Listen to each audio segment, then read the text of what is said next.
আসসালামু আলাইকুম প্রিয় বন্ধুগণ, দেশ এবং প্রবাস থেকে প্রতিনিয়ত যারা আমাকে দেখছেন শুনছেন সকলকে ধন্যবাদ জানাই।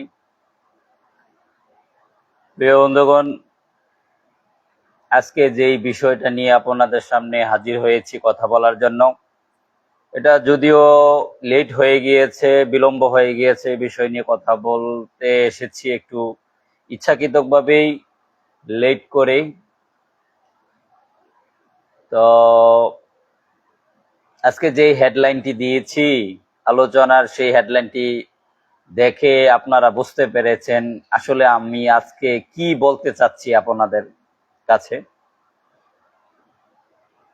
নিষিদ্ধে আসক্ত মানব, তো এটা হচ্ছে কেন এই যে লেখাটা নিষিদ্ধে আসক্ত মানব। দেখেন, আমাদের আদি আদি পুরুষ হযরত আদম আলাইহিস সালামের দিকে যদি যাই, আল্লাহ পাক ওনাকে সৃষ্টি করে বলেছে, তুমি গন্ধমের কাছে যেও না, গন্ধম খেও না। দেখেন, আল্লাহ পাক সৃষ্টিকর্তা আদম আলাইহিস সালামকে সকল নাজ নেয়ামত সুখ শান্তি দেওয়ার পরেও আদম আলাইহিস সালাম কেন গন্ধম খেতে হলো, গন্ধমের কাছে যেতে হলো? তার মানে যেই জিনিসের প্রতি নিষিদ্ধ থাকে, নিষেধাজ্ঞা থাকে, বারণ করা থাকে, সেই জিনিসের প্রতি, সেই বিষয়ের প্রতি কিন্তু এই মানব জাতির আগ্রহ মানে কয়েক গুণে বৃদ্ধি করে, আগ্রহ থাকে বেশি, কৌতূহল থাকে বেশি। কেন নিষিদ্ধ করা হলো?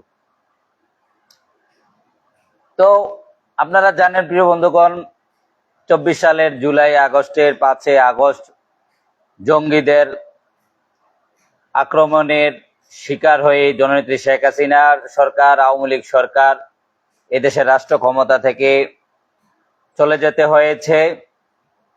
তারপর এই জঙ্গি ইউনূস আওয়ামী লীগের উপর একটি অধ্যাদেশের মাধ্যমে আওয়ামী লীগ এবং ছাত্রলীগের উপর একটি অস্থায়ী নিষেধাজ্ঞা আরোপ করে তারপর পরবর্তীতে এই বাগবাটোয়ারার নির্বাচিত সরকার, আমি মানি আর না মানি, একটি নির্বাচন হয়েছে। সেই নির্বাচনের মাধ্যমে যেই পার্লামেন্ট গঠিত হয়েছে, সেই পার্লামেন্টের মাধ্যমে আইন করে বা বাংলাদেশ আওয়ামী লীগ এবং ছাত্রলীগের কার্যক্রম নিষিদ্ধ, সংগঠন হিসেবে ছাত্রলীগকে নিষিদ্ধ করেছে।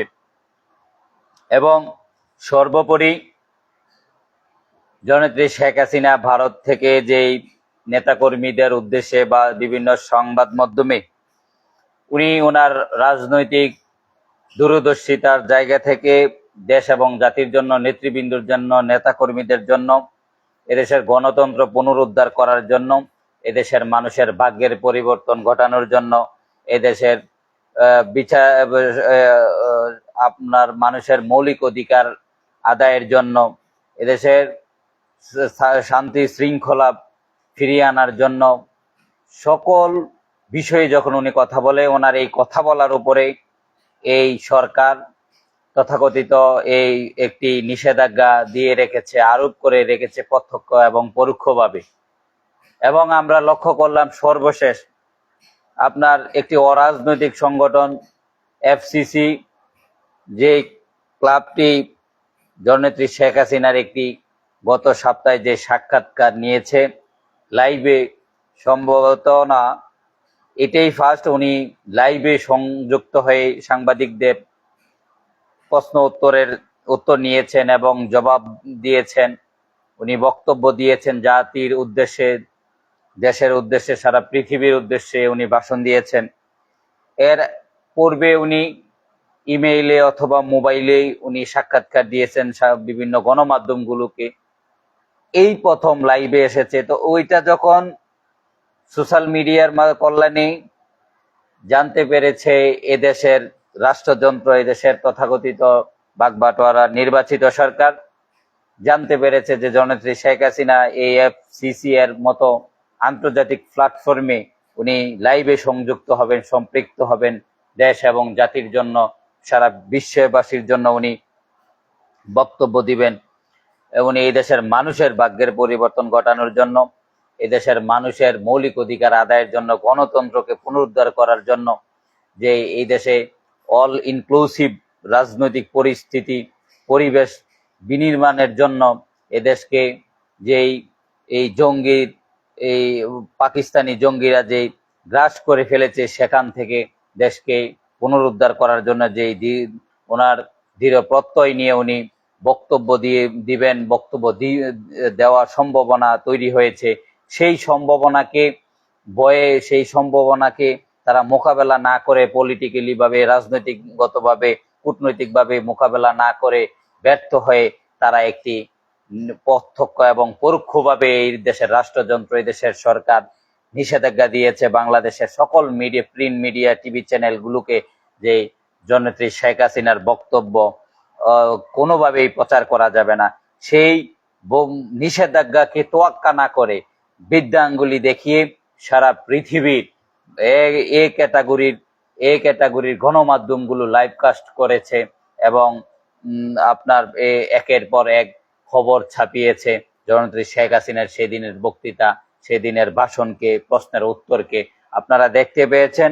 এই ক্লাবে, এফসিসি ক্লাবে সারা পৃথিবী থেকে আগত বৈদেশিক বিজ্ঞ পণ্ডিত সাংবাদিকরা এখানে কিভাবে আপনার আকর্ষণ নিয়ে, এখানে আগ্রহ নিয়ে এই ক্লাবে এসেছে জননেত্রী শেখ হাসিনার বক্তব্য শোনার জন্য, জননেত্রী শেখ হাসিনার কে প্রশ্ন করার জন্য, ওনারকে প্রশ্নের উত্তর ওনার কাছ থেকে নেওয়ার জন্য। উনি কতটা প্রাসঙ্গিক এই পৃথিবীর বাসীর কাছে বর্তমান সময়ে, বাংলাদেশ নয় শুধু সারা পৃথিবীময় জননেত্রী শেখ হাসিনা কতটুকু গুরুত্বপূর্ণ, গ্রহণযোগ্য, প্রাসঙ্গিক, সেটা কিন্তু ওই দিন সারা পৃথিবীর মানুষ দেখতে পেয়েছে, আপনারা দেখতে পেয়েছেন। এবং কি সারা বাংলাদেশের মানুষ টিভি চ্যানেলে, সংবাদ মাধ্যমে প্রচার না হওয়ার পরেও চা দোকানগুলোতে আপনারা দেখতে পেয়েছেন, গ্রামগঞ্জে দেখতে পেয়েছেন, আড্ডাস্থলে দেখতে পেয়েছেন, মানুষ মোবাইলে এবং ইউটিউবের মাধ্যমে মানুষ কিভাবে হুমড়ি খেয়ে পড়ে দেখছে জননেত্রী শেখ হাসিনার সেই দিনের ভাষণকে, ওনার সন্তান, সুযোগ্য সন্তান জয় সাহেবের বক্তব্য, এবং শিক্ষামন্ত্রী সাবেক নওফেল সাহেব, আমাদের বিশ্বের অলরাউন্ডার সাকিবুল হাসান সহ যারা ওই দিন বক্তব্য দিয়েছেন, যারা ওই দিন এই ভার্চুয়াল মিটিং এ অ্যাটেন্ড করেছেন, তাদেরকে দেখার জন্য, বিশেষ করে জননেত্রী শেখ হাসিনা কি বলেন, শেখ হাসিনার এক নজর দেখার জন্য, ওনার কথাগুলো এক নজর শোনার জন্য মানুষ কিভাবে হুমড়ি খেয়ে পড়েছে, উন্মুখ হয়ে গিয়েছে, আগ্রহ নিয়ে বসেছিল প্রায় 1.5 ঘন্টা। তো সারা পৃথিবীর মানুষ, সারা পৃথিবীর প্রিন্ট মিডিয়াগুলো, বহির্বিশ্বের এই ক্যাটাগরির সংবাদ মাধ্যমগুলো, আন্তর্জাতিক লেভেলের সংবাদ গণমাধ্যমগুলো জননেত্রী শেখ হাসিনার গুরুত্ব বুঝেই কিন্তু ওই দিন তারা এসেছে। এবং আপনারা দেখেছেন, যারা এই লাইভটি দেখেছেন, যারা এফসিসি থেকে প্রচার করা লাইভটি দেখেছেন, অথবা সাকিবুল হাসান এবং আওয়ামী লীগের পেজ থেকে এবং জয় সাহেবের পেজ থেকে যা লাইভটি শেয়ার করা হয়েছে, প্রচার করা হয়েছে, যারা দেখেছেন, কোটি কোটি মানুষ সারা পৃথিবীবাসী দেখেছে, বাংলাদেশ তথা নয় সারা বিশ্বের মানুষ দেখেছে, অনেক অধীর আগ্রহে নিয়ে দেখেছে। সেই কোটি কোটি জনতার, কোটি কোটি মানুষের আগ্রহ প্রমাণ করে সারা পৃথিবীবাসীর কাছে এই তথাকথিত নিষেধাজ্ঞা কোনোভাবেই জননেত্রী শেখ হাসিনার গ্রহণযোগ্যতা দমিয়ে রাখতে পারবে না। ওনার গ্রহণযোগ্যতা, ওনার প্রশংসা, ওনার প্রাসঙ্গিকতা কোনোভাবেই দমন করা যাবে না, দমিয়ে রাখা যাবে না। যারা চেষ্টা করেছে, অহেতুক অযথা চেষ্টা করেছে, তারা বোকার স্বর্গে বাস করে।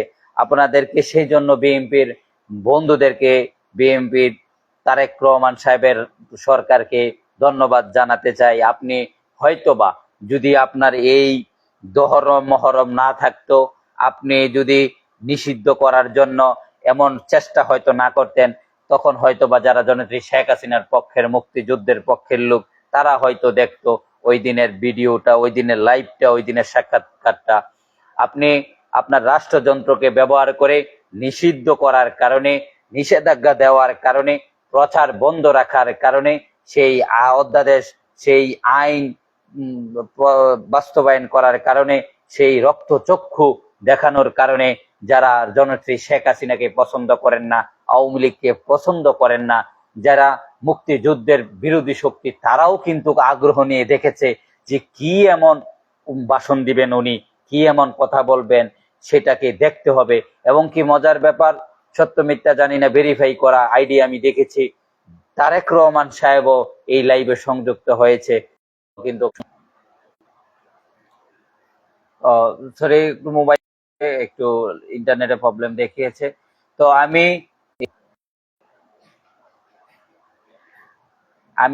তারেক রহমান সরকার এবং তার রাষ্ট্রযন্ত্র এবং এই জননেত্রী শেখ হাসিনার ভাষণকে, এফসিসিতে দেওয়া সাক্ষাৎকারকে নিষিদ্ধ করে, নিষেধাজ্ঞা দিয়ে, প্রচারণা বন্ধ রাখার নির্দেশনা দিয়ে যারা এটাকে বহুগুণে গুরুত্ব বাড়িয়ে দিয়েছেন তাদেরকে, এবং আওয়ামী লীগ এবং কলমের নিষিদ্ধ, সেই নিষিদ্ধ